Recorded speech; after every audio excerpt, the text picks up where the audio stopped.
Welcome back on capital news. चलिए देखते हैं दिल्ली की 25 फटाफट बड़ी खबरें। साथ ही डेली खबरों से अपडेट रहने के लिए चैनल को सब्सक्राइब करने के साथ वीडियो को लाइक करें।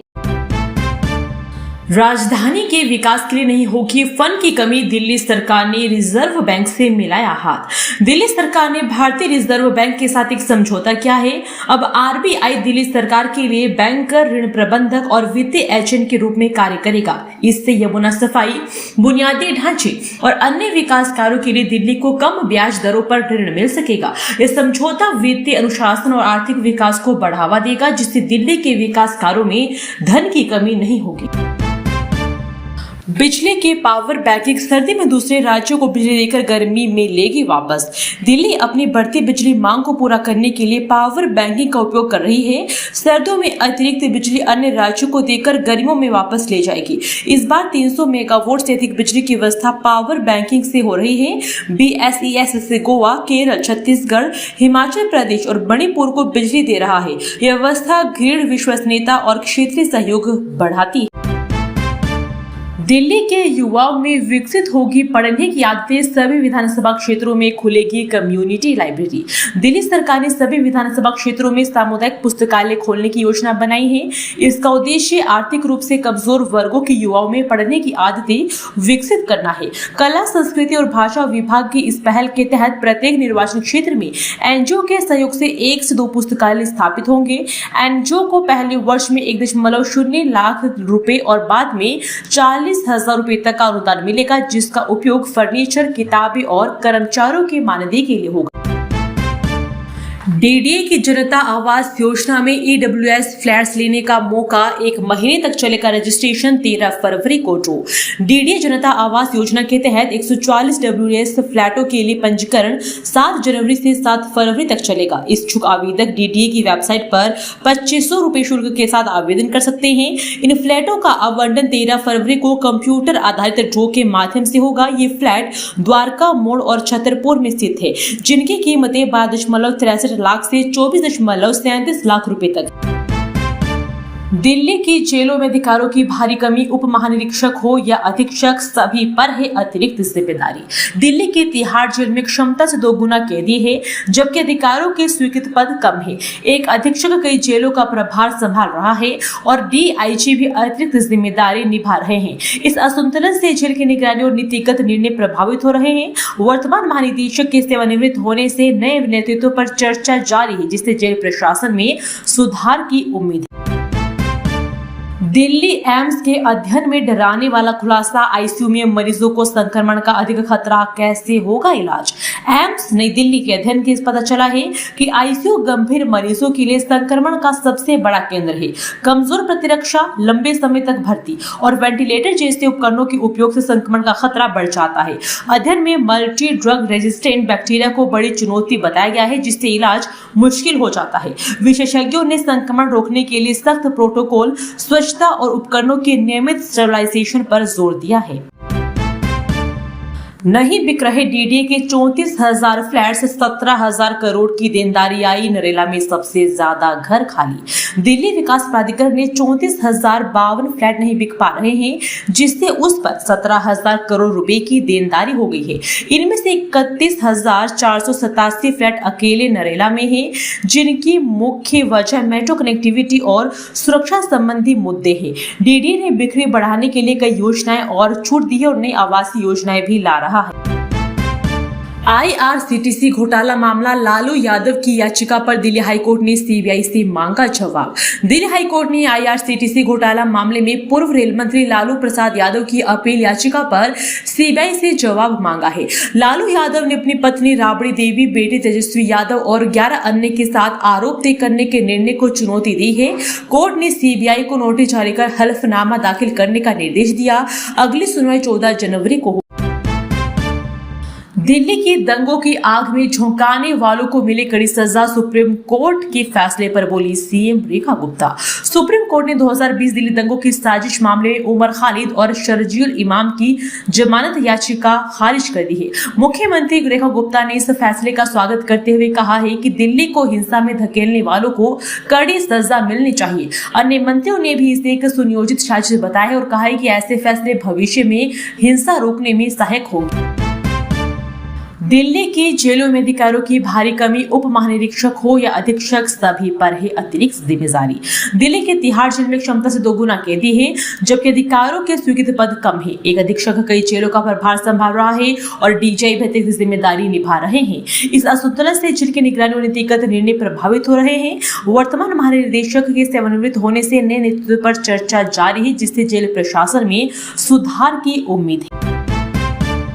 पलवल में औद्योगिक कचरे से जहरीला हुआ पानी, कैंसर से जूझ रहे लोग और बंजर हो रही है जमीन। पलवल में औद्योगिक इकाइयों से निकलने वाले रसायन युक्त पानी ने आगरा नहर और भूजल को दूषित कर दिया है। इससे लुलवाड़ी, बांसवा जैसे कई गांव में कैंसर के मामले बढ़े हैं और सैकड़ों मौतें हुई है। किसान दूषित पानी से सिंचाई कर रहे हैं, जिससे फसलें भी जहरीली हो रही है। अधिकारियों की लापरवाही से लोग दूषित पानी पीने को मजबूर है, जिससे स्वास्थ्य और कृषि पर गंभीर असर पड़ रहा है।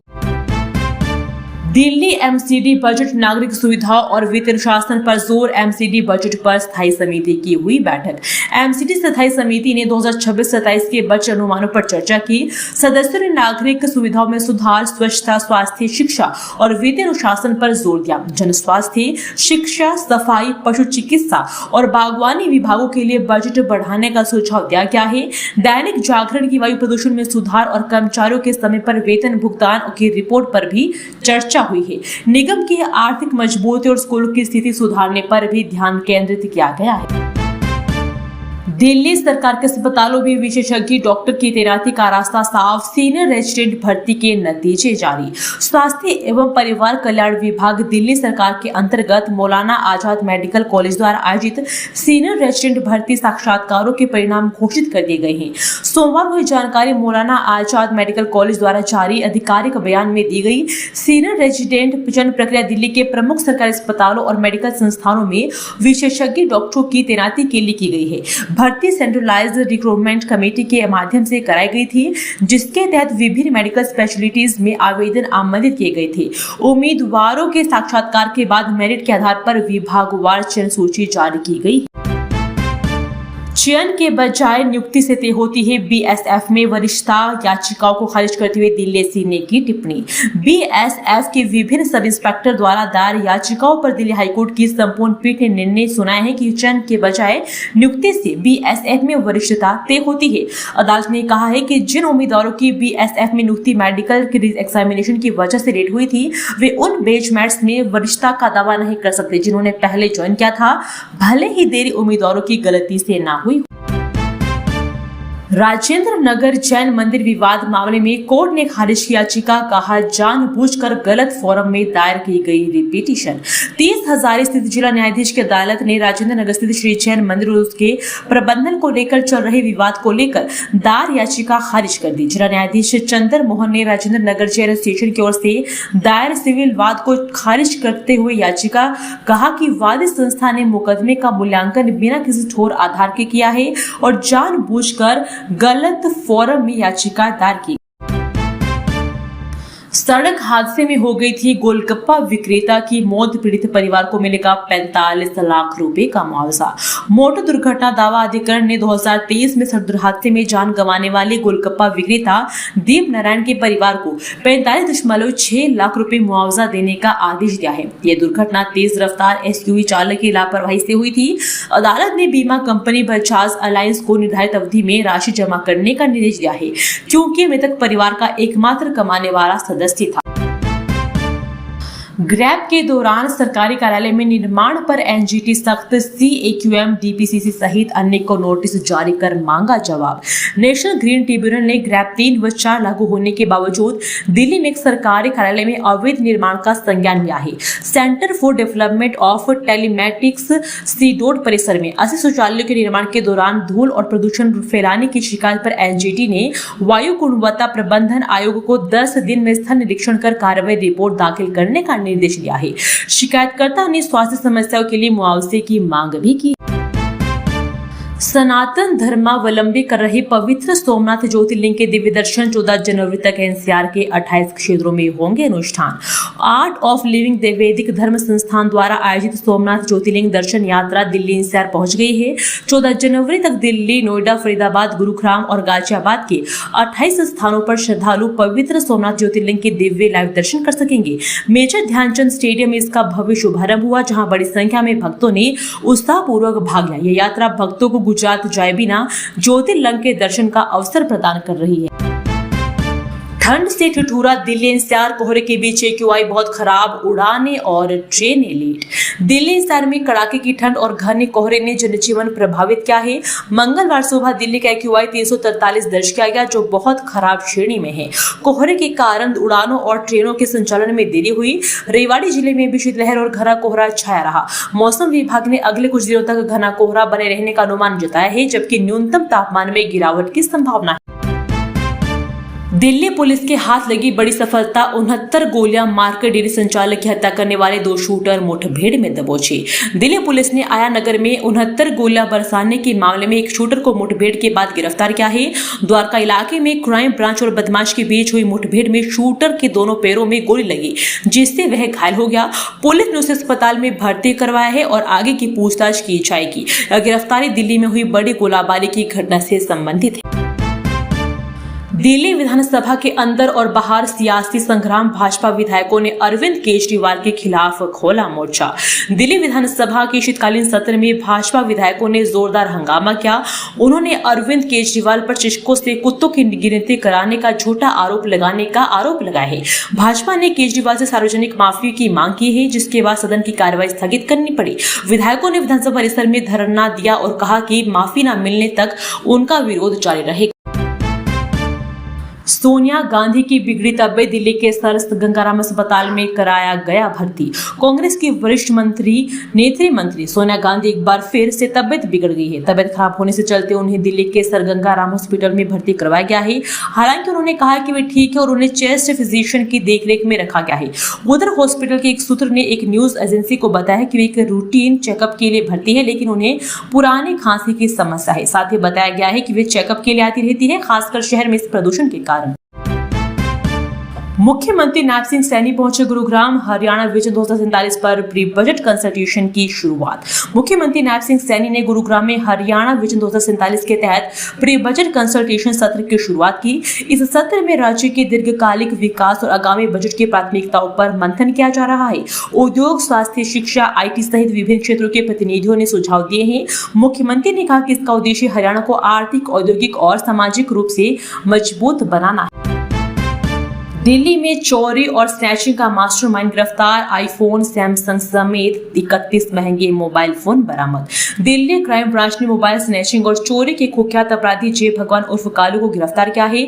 उसके पास से 31 हाई एंड मोबाइल फोन, जिनमें आईफोन और सैमसंग गैलेक्सी शामिल है, बरामद किए गए।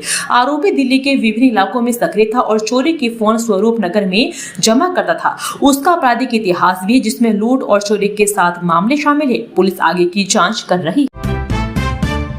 कौन था नूरदीन, जिसकी कब्र पर आज भी बरसते हैं जूते चप्पल? दिल्ली के भाजपा नेता ने साझा की कहानी।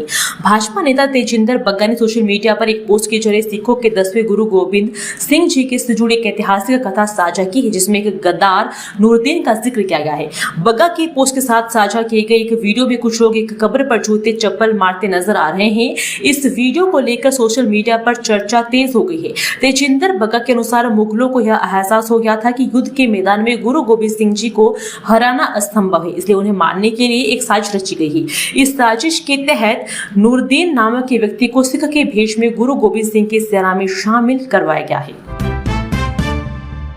हमें एआई से बने जंगल नहीं चाहिए। रिज में पेड़ काटने पर सुप्रीम कोर्ट ने डीडीए को लगाई कड़ी फटकार। सुप्रीम कोर्ट ने दिल्ली रिज में सड़क निर्माण के लिए 473 पेड़ काटने की डीडीए की अनुमति याचिका पर कड़ी फटकार लगाई। कोर्ट ने पहले काटे गए 1.65 लाख पेड़ों के पुनरोपण की स्थिति पर सवाल उठाया और कहा, हमें एआई से बने जंगल नहीं चाहिए। कोर्ट ने पर्यावरण नियमों के अनुपालन का ठोस प्रमाण मांगा और बिना संतुष्टि के नई अनुमति देने से इनकार किया। कोहरे से राहत लेकिन गलत बरकरार। अगले 2 से 3 दिनों में घना कोहरा छाने का अलर्ट। तेज हवाओं के असर से सोमवार को राजधानी में कोहरे से राहत रही, लेकिन ठंड और गलन बरकरार रही। दिन में खिली चटक धूप से भी ठंडक गर्म नहीं हुई।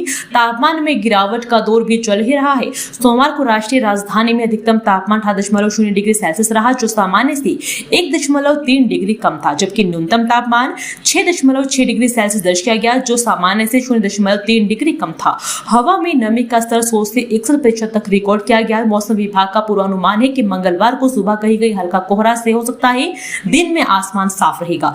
अधिकतम व न्यूनतम तापमान क्रमशः 19 और 7 डिग्री सेल्सियस रहने की संभावना। जहांगीरपुरी में चाकूबाजी के बाद बदमाशों ने वीडियो वायरल कर पुलिस को दी चुनौती, एक और मर्डर करने की धमकी। जहांगीरपुरी में युवकों पर चाकू से हमला करने वाले बदमाशों ने एक नया वीडियो जारी किया है। इसमें वे खुलेआम कह रहे हैं कि 2 हत्याएं कर चुके हैं और तीसरी भी करेंगे। 2 जनवरी को हुई चाकूबाजी के बाद से फरार ये बदमाश पुलिस को चुनौती दे रहे हैं। इलाके में नाबालिगों का गिरोह वर्चस्व के लिए सोशल मीडिया पर ऐसे वीडियो प्रसारित करता रहता है, जिससे पुलिस के लिए चुनौती बढ़ गई है। खुद की जान नहीं ले सका तो परिवार को कर दिया खत्म। पहले भी 4 से 5 बार आत्महत्या का प्रयास कर चुका था यशवीर। पूर्वी दिल्ली में कर्ज और बेरोजगारी से परेशान यशवीर ने अपनी मां, बहन और भाई की हत्या कर दी। उसने नशीला पदार्थ मिलाकर लड्डू खिलाकर वारदात को अंजाम दिया। पत्नी सोनी झगड़े के बाद मायके चली गई, जिससे उसकी जान बच गई। पुलिस जांच में सामने आए हैं कि यशवीर आर्थिक तंगी के कारण कई बार आत्महत्या का प्रयास कर चुका था। मनोचिकित्सक के अनुसार हीन भावना के चलते उसने यह खौफनाक कदम उठाया। डीडीए ने 2.5 एकड़ जमीन पर बने अवैध बहुमंजिलों भवनों को ढहाया। लोगों ने कार्रवाई का किया विरोध। डीडीए ने दक्षिणी दिल्ली के आली गांव में अधिग्रहित 2.5 एकड़ जमीन पर बने अवैध बहुमंजिला भवनों को ध्वस्त कर दिया। यह जमीन सरिता बिहार मेट्रो डिपो के पास है, जिसे भूमाफिया ने भोले भाले लोगों को बेच दिया है। लोगों ने रजिस्ट्री के वादे पर मकान बनाए थे। कार्रवाई के दौरान प्रभावित लोग दुखी और आक्रोशित दिखे। डीडीए ने बताया कि उसने पहले ही चेतावनी दी। दोस्तों, वीडियो पसंद आया तो वीडियो को लाइक एवं चैनल को सब्सक्राइब कीजिए और कमेंट करके बताइए कि आप दिल्ली के किस जगह से इस वीडियो को देख रहे हैं। जय हिंद, वंदे मातरम।